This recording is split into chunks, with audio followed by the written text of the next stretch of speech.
Ramayana and Mahabharata, two of the greatest epics from India, will soon be taught in the schools of Saudi Arabia.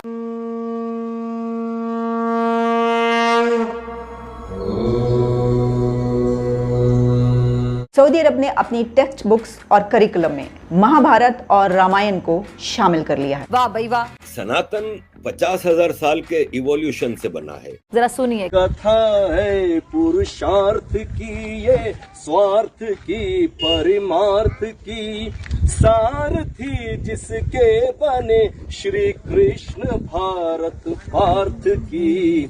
शब्द दिग्घोषित हुआ जब सत्य सार्थक सर्वथा। जबरदस्त जबरदस्त जबरदस्त, शायद यही कहना बनता है, बहुत जबरदस्त। वहाँ की जो गवर्नमेंट आई है उसने वो बहुत ज्यादा ओपन माइंडेड कर दिया है हर चीज। हाँ भाई हाँ। This decision has been taken under the Vision 2030 initiative of the Saudi Crown Prince. अब सऊदी अरेबिया के स्टूडेंट्स छोटी उम्र से ही रामायण और महाभारत की स्टडी किया करेंगे। ये बड़ी अच्छी बात कही आप। भगवत गीता को उन्होंने प्रिंट करके सऊदी अरब में उन्होंने सेल किया, क्योंकि जो जो इंसान वो पढ़ेगा उससे उसको इंसानियत आएगी। कि अल्लाह कहता है कुरान में कि भाई मेरी बात नहीं मानोगे तो मैं जहन्नम की आग में जलाऊंगा। गीता में भगवान कृष्ण कहते हैं अर्जुन को कि मैंने तुम्हें सारा ज्ञान दे दिया, सारी बातें समझा दी, अब ये तुम पे है, तुम मानो तो मानो, नहीं मानो तो नहीं मानो। बात तो सही है। वहाँ पर रूल्स जितने भी हैं जो पहले स्ट्रिक्ट थे वो सब खत्म कर दिए। ठीक है। जिसकी वजह से फांसी के वहाँ पे अड्डे बन गए हैं। ये गांडू यहाँ कैसे आ गया? इंडिया जो है वो एक रीजनल पावर है, इसमें कोई शक नहीं है, और ग्लोबल एम्बिशंस है। ठीक है, कैपेबिलिटी भी रखता है इंडिया और इंटेंशन भी है। इस्लाम में क्लियर अल्फाज में कहा है कि औरत है ना वो मर्द की गुलाम है। तुम्हारी औरतें तुम्हारे लिए खेतियां हैं, ये क्या है? और तुम जिस तरह से चाहो अपनी खेतियों में आओ। और दूसरी तरफ आप देख लें, हिंदू धर्म में देवियां हैं, कहीं हमने हिस्ट्री में ऐसा नहीं देखा कि भेदभाव हो कि औरत की आधी विरासत है या आधा हिस्सा है या ये वो। कि अभी सऊदी अरेबिया के हवाले से खबर आ रही है कि भाई सऊदी अरेबिया के जो टेक्स्ट बुक है, जो उनका सिलेबस है, स्कूल का सिलेबस है, उसमें भगवत गीता, रामायण, जो मतलब हिंदुइज्म के हवाले से कोर्स है वो शामिल किया जा रहा है। क्या सबसे पहले इसके ऊपर आप कहना चाहेंगे? मैं खुद 12 साल वहाँ पे रह के आया हूँ सऊदी अरेबिया। फिर तो बड़ा अच्छा लगेगा इनसे बात में। ठीक है। लेकिन मैं बड़ा अफसोस होता है ये सुन के कि वहाँ भी ये लोग जो इंडिया से चीजों को पिक कर रहे हैं। हालांकि वो ऐसी कंट्री है कि जहां हम लोग देखने जाते हैं, वहां पे उम्रा करने जाते हैं, नए यानी कि लोग यहाँ पे बड़ा अच्छा यानी कि अपने दिल को साफ करने के लिए वहाँ पे जाते हैं। लेकिन आजकल वहाँ पे सिर्फ वहाँ पे सेल्फियाँ लेने के लिए जाते हैं लोग। अच्छा। मक्का के आगे खड़े, खाना का पे खड़े हैं तो वो सेल्फी ले रहे हैं। तो यानी कि ये सिर्फ ना तस्वीरों की हद तक रह गया अब इबादतें। अच्छा ठीक है। अब लेकिन जिस तरीके से उनके रिलेशन इंडिया के साथ बेहतर हो रहे हैं, उसकी रीजन आपने अगर आप बताएं 12 साल वहाँ रहे हैं तो कैसे इंडियंस वहाँ पे किस तरीके से वहाँ की जो गवर्नमेंट आई है उसने वो बहुत ज्यादा ओपन माइंडेड कर दिया है हर चीज। वो चाह रहे हैं जी कि हर चीज बहुत ओपन होनी चाहिए। अब जितनी ओपन होगी डेफिनेटली वहाँ पे हया वो खत्म होती जाएगी। अच्छा ठीक है। अब वहाँ पे अबाया खत्म कर दिया। अच्छा ठीक है। वहाँ पर रूल्स जितने भी हैं जो पहले स्ट्रिक्ट थे वो सब खत्म कर दिए। ठीक है। जिसकी वजह से फांसी के वहाँ पे अड्डे बन गए हैं। वहाँ पर अगर हम बात करें बाया खत्म करने से फांसी का क्या ताल्लुक है? ऐसे तो पाकिस्तान में भी कोई ऐसा कानून नहीं है कि आपने बाया लेना तो क्या इसकी वजह से फांसी होती है? ये देखिए मेरे ख्याल में पाकिस्तान के अंदर भी ये चीजें होनी चाहिए। अच्छा, वहाँ पे रामायण, गीता, उनकी जो महाभारत, ये जितनी भी चीजें हैं ये सब उनके सऊदी अरेबिया अपने सिलेबस में 2030 तक बकायदा तौर पे शामिल कर देगा। ये भी न्यूज आई है, क्या कहना चाहेंगे? इंडिया की जो मार्केट है ना इस वक्त, अच्छा, that is the biggest market in all over the world.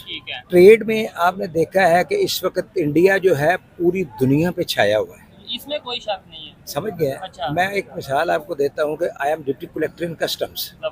मैं वाघा स्टेशन पे, वाघा बॉर्डर पे मैं पोस्टेड रहा हूँ अफेयर। अच्छा। वहाँ से टोमेटो आते थे, इम्पोर्ट होते थे पाकिस्तान, इंडिया से। ठीक है। और डेली तकरीबन आज से, अब तो शायद ट्रेड कुछ सर्कमस्टांसेस की वजह से बंद है, तो जब हमारी ट्रेड उनके साथ चल रही थी और अफगानिस्तान से भी जो ड्राई फ्रूट आता था वो इंडिया जाता था, थ्रू वाघा बॉर्डर जाता था। अच्छा। ट्रांजिट यहाँ से होता था। ठीक है। तो अब चूंकि हालात ऐसे हैं कि काफी देर से ट्रेड बंद है। ठीक है। लेकिन उस वक्त जब at that time I was posted there, तो उस वक्त कम से कम 500 ट्रक डेली बेसिस पे उधर से इधर आता था। ठीक है। अच्छा, ऐसे तो चाइना की मार्केट या चाइना की इकोनॉमी इंडिया से ज्यादा बेहतर है, फिर चाइना का सिलेबस या चाइना की जो उनके सारे सिस्टम है वो क्यों नहीं सऊदी अरेबिया अडॉप्ट कर लेता, इंडिया का क्यों कर रहा है? अगर यही रीजन है कि जी उनकी मार्केट बड़ी है तो इसलिए। एक्चुअली बात ये है कि थोड़ा सा ना इस चीज़ को भी देखना पड़ता है सारी ट्रेड के साथ साथ, क्योंकि ट्रेड एक मेन जंक्शन होता है किसी भी मुल्क का किसी से। चाइना से हमारा एक फ्रेंडशिप है, ठीक है, और हम उसके गीत क्यों गाते हैं कि वो हमारी हर मौके पे हेल्प करता है। सबसे पहला जो बेनिफिट होता है वो फाइनेंशियली होता है। ठीक है। मिसाल के तौर पर अब हम चाइना के गीत गाते हैं, सऊदी अरब के गीत गाते हैं। अच्छा, क्यों गाते हैं? क्योंकि हमें हेल्प जब भी हमारे ऊपर कोई सर्कमस्टांसेस बैड आए हैं तो उस वक्त हमें करोड़ों डॉलर, अरबों डॉलर सऊदी अरब ने हमें दिए हैं। चाहे वो लोन की शक्ल में दिए या वैसे बेनिफिशियरी दिए, दैट्स द सेपरेट मैटर। ठीक हो गया। उसके बाद चाइना, हम कहते हैं जी हमारे भाई हैं, इसने उन्होंने हमारे किसी टाइम पे भी हमारे साथ कोई फ्रॉड नहीं किया, धोखा नहीं दिया। क्यों नहीं दिया?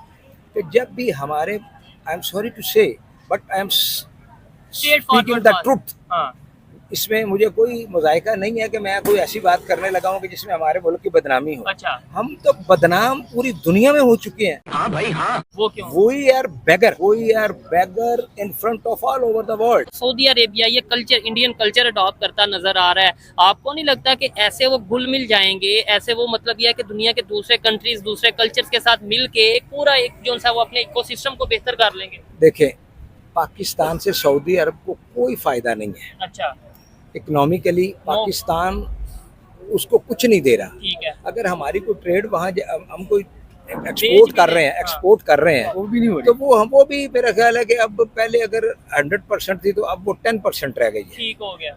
देखिए, किसी भी मुल्क को चलाने के लिए हर मुल्क का ये एक दस्तूर होता है कि जिससे उसको वहाँ से बेनिफिट हो रहा है उसके साथ उसके ज्यादा अच्छे ताल्लुकात हो जाते हैं।